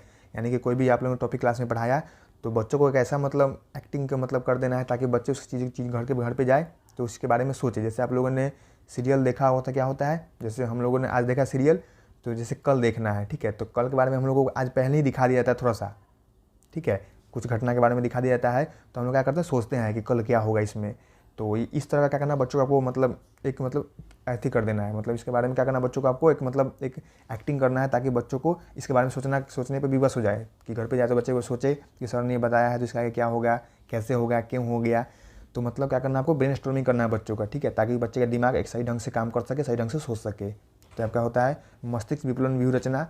पाँचवा आपका हो गया नाटकीकरण विधि, ठीक है, यानी कि जो आपका ड्रामाटाइजेशन मेथड होता है, यानी कि आपको क्या करना है, बच्चों को नाटक का प्रयोग करके आप बच्चों को चीज़ों को पढ़ा सकते हैं। और लास्ट क्या रहेगा, स्वतंत्र अध्ययन, ठीक है, बच्चों को क्या करना है, खुद से पढ़ने के लिए भी मोटिवेट करना है ताकि बच्चे घर पे जाए तो खुद से किताब पढ़े, समझे। तो ये भी काफ़ी इंपॉर्टेंट विधि हो सकता है, ठीक है। तो क्या होगा आपका, ये सब विधि आपके सामाजिक, आर्थिक एवं राजनीतिक जीवन शिक्षण के विभिन्न शिक्षण विधियाँ हो गया। सर पेपर है सामाजिक विज्ञान का शिक्षण शास्त्र उच्च प्राथमिक स्तर के, उसके इकाई 4 को हम लोग इस वीडियो में देखेंगे। इससे पहले इकाई 1, इकाई 2 और इकाई 3 का वीडियो बन चुका है। अगर आप लोगों ने नहीं देखा है तो जाकर आप लोग देख सकते हैं। और ये आपका आखिरी इकाई है सामाजिक विज्ञान का, जिसमें आप लोगों को पढ़ना है सामाजिक विज्ञान में आकलन और मूल्यांकन, ठीक है। तो इसमें जो भी इंपॉर्टेंट पॉइंट इस यूनिट में होंगे हम लोग उस सबको देखेंगे। तो आप लोग इस वीडियो में बने रहे और वीडियो को ध्यान से देखें। तो इसमें आपका पहला पॉइंट रहेगा इस यूनिट का, सामाजिक विज्ञान के शिक्षण में बच्चों के आकलन मूल्यांकन के विविध तरीके। यानी कि जैसे आप सामाजिक विज्ञान का शिक्षण करेंगे तो आप बच्चों का कैसे कैसे मूल्यांकन करेंगे, या फिर कौन कौन से तरीके के द्वारा आप लोग बच्चों का आकलन मूल्यांकन करेंगे, तो हम लोग उसके बारे में भी जानेंगे, ठीक है। तो आपका पहला कौन सा रहेगा आकलन मूल्यांकन विधि, मौखिक परीक्षण, ठीक है। यानी कि आप क्या करेंगे, बच्चों का क्या करेंगे, मौखिक प्रश्नों के द्वारा बच्चों का क्या कर सकते हैं, आप आकलन कर सकते हैं, यानी कि ओरल टेस्ट के माध्यम से कर सकते हैं, ठीक है। दूसरा आपका रहेगा निबंधात्मक परीक्षाएँ, ठीक है, यानी कि ऐसे टाइप टेस्ट, ठीक है। जैसे बच्चों क्या करेंगे, टॉपिक दे देंगे, बच्चे उसके बारे में लिखेंगे और फिर आप क्या करेंगे, बच्चों का आकलन या मूल्यांकन करेंगे, ठीक है। तीसरा आपका रहेगा वस्तुनिष्ठ परीक्षाएं, यानी कि ऑब्जेक्टिव टाइप टेस्ट हो सकता है, यानी कि आप सवाल जैसे कोई टॉपिक पढ़ा दिए, फिर उससे जुड़ा हुआ बच्चों क्या करेंगे, आप क्वेश्चन लिखेंगे, क्वेश्चन तैयार करेंगे और 4 उसमें ऑप्शन देंगे और एक उसमें से क्या रहेगा, सही आंसर रहेगा। तो ये कैसा हो जाएगा, आपका ये ऑब्जेक्टिव टाइप टेस्ट हो जाएगा, यानी कि वस्तुनिष्ठ परीक्षाएँ हो जाएगा। ये आपका क्या हो जाएगा, एक आकलन करने का, ये भी एक मूल्यांकन तक करने का क्या तरीका हो जाएगा। नेक्स्ट आपका रहेगा तरीका निरीक्षण विधि, यानी कि ऑब्जर्वेशन मेथड हो जाएगा। नेक्स्ट क्या रहेगा आपका क्रम निर्धारण मान, यानी कि रेटिंग स्केल, ठीक है। आगे आपका रहेगा इसमें नेक्स्ट क्या रहेगा आपका आगे पड़ताल सूची, क्या रहेगा आपका पड़ताल सूची रहेगा, ठीक है। चेकलिस्ट रहेगा, ठीक है। अभिलेख हो सकता है आपका, साक्षात्कार हो सकता है, यानी कि इंटरव्यू, ठीक है। ये भी आपका क्या है, मूल्यांकन आकलन का क्या एक तरीका है, इंटरव्यू। स्व आकलन हो जाएगा, ठीक है, सेल्फ इवोल्यूशन हो जाएगा। सहपाठी आकलन, ठीक है, पीयर ग्रुप जो आपका असेसमेंट होता है ये हो जाएगा। समूह आकलन, ठीक है, यानी कि ये भी आपका एक तरह का ग्रुप आकलन होता है, ठीक है। तो ये जो भी आप देख रहे हैं ये सब क्या हो जाएगा आपका, ये सब आपके सामाजिक विज्ञान के शिक्षण में क्या हो जाएगा, बच्चों का मूल्यांकन करने का तरीका हो जाएगा, यानी कि विविध आप तरीके का प्रयोग कर सकते हैं, जिससे बच्चों क्या कर सकते हैं, आप टेस्ट ले सकते हैं कि बच्चे कितना ज्ञान अर्जित किए हैं और कितना कहाँ पर उन्हें कठिनाइयाँ हो रही है। तो आप इन सभी विधि का प्रयोग कर सकते हैं बच्चों के आकलन के लिए, मूल्यांकन के लिए, ठीक है। ये आपको समझ में आया होगा। तो आगे हम लोग बढ़ते हैं। अब नेक्स्ट आपका बिंदु है क्या रहेगा आपका, ये काफ़ी छोटा यूनिट है, इसमें आपको बस 2 ही चीज़ें जानना था, एक कौन कौन सा तरीका होता है आकलन मूल्यांकन का, और अब आप लोगों को जानना है क्या सामाजिक विज्ञान में जो सीखने के प्रतिफल होते हैं उच्च प्राथमिक स्तर के क्या क्या होते हैं, ठीक है। यानी कि जो आपका विषय है सोशल साइंस, उसके जो सीखने के प्रतिफल है वो क्या क्या है उसके बारे में आपको जानना है। ये आपके लिए VVI भी है, क्योंकि एग्जाम में प्रश्न आता है 10 नंबर में, तो आप लोग वहाँ पर इन सभी पॉइंटों को वहाँ पर लिख सकते हैं, ठीक है। तो आपका इसमें फर्स्ट पॉइंट क्या रहेगा, राजनैतिक, सामाजिक और आर्थिक मुद्दों को पहचानना जो समय और स्थान के संदर्भ में उनके दैनिक जीवन को प्रभावित करते हैं, ठीक है। यानी कि जो आप सामाजिक विज्ञान का शिक्षण करेंगे तो बच्चों को अंदर उससे क्या सीख मिलेगी, तो जो राजनीतिक स्तर होता है, सामाजिक होता है, जो आर्थिक होता है, उसको क्या करेंगे बच्चे उन सभी मुद्दों को पहचानेंगे, ठीक है, और समय और स्थान के अनुसार क्या कर सकते हैं, उसको प्रयोग कर सकते हैं, अपने दैनिक जीवन में उसका उपयोग कर सकते हैं। दूसरा आपका पॉइंट रहेगा, धरती को मनुष्य और जीवन के अन्य रूपों के आवास के रूप में समझना। यानी कि जो हम लोग का धरती माता है उसको क्या समझना है, एक आवास के रूप में समझना है। खुद के क्षेत्र से परिचित होना, ठीक है, और विभिन्न क्षेत्रों की परस्पर निर्भरता को महसूस करना। यानी कि हम लोग धरती पे हैं तो बहुत सारी चीज़ों पे क्या आश्रित है, जैसे आपका हो गया जल, हवा, ठीक है, या फिर भूमि, तो क्या हम लोग उन सभी चीज़ों पे क्या आश्रित है। तो हमें क्या करना होगा, उनके महत्व को भी समझना काफ़ी ज़रूरी है, क्योंकि उन सभी के बिना हम लोग का जीवन क्या है, असंभव है इस धरती पे। तो उन सभी को जो भी मतलब इम्पोर्टेंट हमारे लाइफ में है, उन सभी चीज़ों के बारे में जानना काफ़ी ज़रूरी है। नेक्स्ट आपका तीसरा पॉइंट है, संसाधनों के स्थानिक वितरण और उनके संरक्षण को समझना, ठीक है।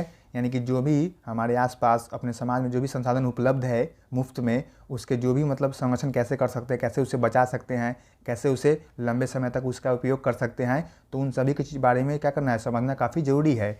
विभिन्न कालों में भारतीय इतिहास में हुए विकास को भी समझना, यानी कैसे कैसे हमारे जो इतिहास है, जो भी भारत का जो भी इतिहास है, ठीक है, इंडियन हिस्ट्री, उसका कैसे कैसे मतलब डेवलपमेंट हुआ है, तो उसके बारे में भी जानना क्या है, काफ़ी ज़रूरी है बच्चों को। तो इन सभी चीज़ों का ज्ञान बच्चों को कैसे मिलेगा, तो सामाजिक विज्ञान के शिक्षण के द्वारा ही मिलेगा, ठीक है। नेक्स्ट आपका पॉइंट रहेगा, किस प्रकार इतिहासकार विभिन्न प्रकार के स्रोतों का उपयोग करते हुए अतीत का अध्ययन करते हैं, यह समझना। यानी कि जो बहुत सारे इतिहासकार है, ठीक है, वो कैसे कैसे मतलब रिसोर्सेज का प्रयोग करके अपने जो बीते हुए मतलब इतिहास है भारत का या फिर विश्व का, उसके बारे में कैसे कैसे अध्ययन करते हैं। तो इन सभी चीज़ों के बारे में बच्चों को बताना काफ़ी ज़रूरी है, और इन सभी चीज़ों के बारे में बच्चे कैसे सीखेंगे, तो सामाजिक विज्ञान का अध्ययन करके ही वो सीख सकते हैं, ठीक है। तो ये काफ़ी लर्निंग आउटकम्स में इंपॉर्टेंट पॉइंट है। नेक्स्ट आपका पॉइंट रहेगा, विभिन्न क्षेत्रों के विकास के संबंध में ऐतिहासिक विविधता को समझना। यानी कि जो हम लोग के जीवन में जो भी विभिन्न क्षेत्र हैं, ठीक है, राजनीतिक हो गया, सामाजिक हो गया, यानी जो भी बहुत सारे क्षेत्र हैं उसमें कैसे कैसे विकास होते हैं, कैसे कैसे विकास संभव है, तो उन सभी के बारे में बच्चों को बताना क्या काफ़ी ज़रूरी है, ताकि बच्चे अपने ऐतिहासिक विविधता को समझ सके और अपने समाज में मिलजुल कर रह सके एक साथ, एक अच्छे व्यवहार के साथ, ठीक है। नेक्स्ट का पॉइंट रहेगा, भारतीय संविधान के मूल्यों और रोज़मर्रा की ज़िंदगी में उनके महत्व को समझना। यानी कि जो हम लोग का इंडियन कॉन्स्टिट्यूशन है, भारतीय संविधान है, उससे क्या क्या मूल्य है, ठीक है, तो उनके बारे में भी जानना बच्चों को काफ़ी ज़रूरी है। और ये सब आप लोगों को कैसे ज्ञान मिलेगा, तो ये सब आपको सामाजिक विज्ञान के अध्ययन से ही मिलेगा, क्योंकि जो आपका सामाजिक विज्ञान जो आपके होते हैं, इतिहास इसमें आते हैं, ठीक है, भूगोल आते हैं, आपके सिविक्स हो गए, ठीक है, आपका इकोनॉमिक्स हो गए, तो इन सभी चीज़ों को मिलाकर जो बच्चों को ज्ञान दिया जाता है, कहाँ पे मिलता है, तो सामाजिक विज्ञान के अंतर्गत मिलता है। तो इसके लर्निंग आउटकम्स में भी पॉइंट आपका के लिए काफ़ी इंपॉर्टेंट है कि भारतीय संविधान के मूल्यों को समझना, उनके अपने जीवन के महत्व को बारे में भी जानना काफ़ी ज़रूरी है, ठीक है। नेक्स्ट आगे हम लोग बात करेंगे इसी में आपका लर्निंग आउटकम्स में। नेक्स्ट क्या रहेगा आपका, स्थानीय, राज्य और संघ स्तरों पर भारतीय लोकतंत्र और उसके संस्थाओं और कामकाज की प्रक्रियाओं को समझना। यानी कि जो हम लोग का स्थानीय जो मतलब गांव में जो भी मतलब पंचायत स्तर पे जो भी चीज़ें होती है, राज्य स्तर पे और केंद्र स्तर पे जो भी चीज़ें आप लोगों के बीच या हम लोगों के बीच होता है, तो उनके बारे में जानना, लोकतंत्र के बारे में जानना, उनके संस्थाओं के बारे में जानना, कैसे कार्य होती है समाज में, देश में, राज्य में। तो इन सभी चीज़ों के बारे में बच्चों को ज्ञान देना काफ़ी ज़रूरी है, और ये सब आपको सामाजिक विज्ञान के माध्यम से ही बच्चों को ज्ञान ये सब मिलता है, ठीक है। परिवार, बाजार और सरकार जैसी संस्थाओं की सामाजिक आर्थिक भूमिका से परिचित होना, ठीक है। परिवार क्या होता है, उसका क्या महत्व है जीवन में, बाजार के बारे में जानना, सरकार के बारे में जानना, तो ये सब आपको कहाँ पे मिलेगा, इकोनॉमिक्स के अंतर्गत ये सब आपको ज्ञान मिलेगी। और इकोनॉमिक्स आपको कहाँ पे पढ़ने को मिलेगा, तो सामाजिक विज्ञान के अंतर्गत ही पढ़ने को मिलेगा। तो ये सब आपके लर्निंग आउटकम्स हो गए किसके, सामाजिक विज्ञान के।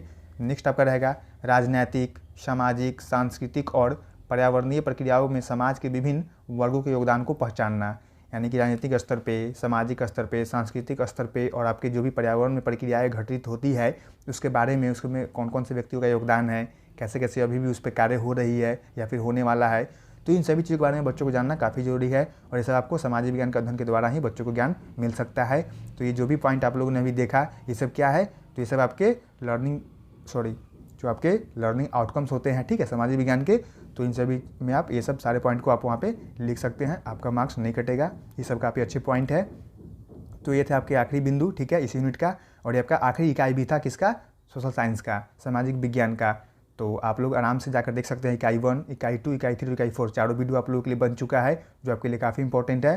तो आप लोग वीडियो को जरूर देखें और वीडियो अच्छा लगे तो वीडियो को जरूर शेयर कर दें, और अगर आप लोग चैनल पर नए आए हैं तो चैनल को सब्सक्राइब भी कर ले। तब तक धन्यवाद, मिलते हैं नेक्स्ट वीडियो में। थैंक यू, जय हिंद, जय भारत।